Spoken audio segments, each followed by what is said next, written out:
Hi friends, நம்ம சிறகடிக்க ஆசை serial promo பற்றி பார்க்கலாம் வாங்க.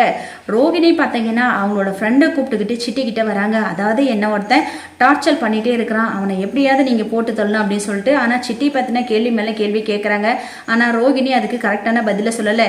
இவனை நீங்கள் கொஞ்சம் தட்டி வைங்க, இவன் என்னோட பிரச்சனையில் எதுலேயும் தலையிடக்கூடாது அப்படின்னு சொல்லிட்டு ரோகிணி சொல்கிறாங்க. இதுக்கப்புறம் சிட்டியும் ஒரு பக்கம் ஒத்துக்கிட்டாரு. இன்னொரு பக்கம் நம்ம மனோஜ் பார்த்தீங்கன்னா ரோகிணி கிட்ட, என்ன ரோகிணி இன்னைக்கு நிறைய சேல்ஸ் ஆயிருக்கு, பணமும் கொடுக்கலன்னு சொல்லிட்டு சொல்கிற, இஎம்ஐன்னு சொல்லிட்டு சொல்கிற, நம்ம இவ்வளோ பொருட்கள் இஎம்ஐயில் எப்படி கொடுக்குறது, நம்ம போட்ட இன்வெஸ்ட்மெண்ட் எதுவுமே வராது அப்படின்னு சொல்லிட்டு மனோஜ் சொல்கிறாரு. ஆனால் ரோகிணி பார்த்தீங்கன்னா என் மேலே உங்களுக்கு நம்பிக்கை இல்லையா, உடனடியாக இருங்க, என் ஃப்ரெண்டுக்கிட்ட ஃபோன் பண்ணி அந்த திங்ஸ் எல்லாம் கொண்டு வந்து கொடுத்துட சொல்கிறேன், என் புருஷனுக்கு என் மேலே நம்பிக்கை இல்லைன்னு சொல்லிட்டு சொல்கிறேன் அப்படின்னு சொல்லிட்டு ரோகிணி சொல்கிறாங்க. உடனே மனோஜ் ஐயோ வேணா ரோகிணி, உன் மேலே நம்பிக்கை இல்லாம நான் செய்கிறேன் அப்படின்னு சொல்லிட்டு நம்ம மனோஜ் சொல்கிறாரு. ஆனால் ரோகிணி பார்த்தீங்கன்னா அவங்களோட வாழ்க்கையை அவங்களே கெடுத்துக்கிறாங்க.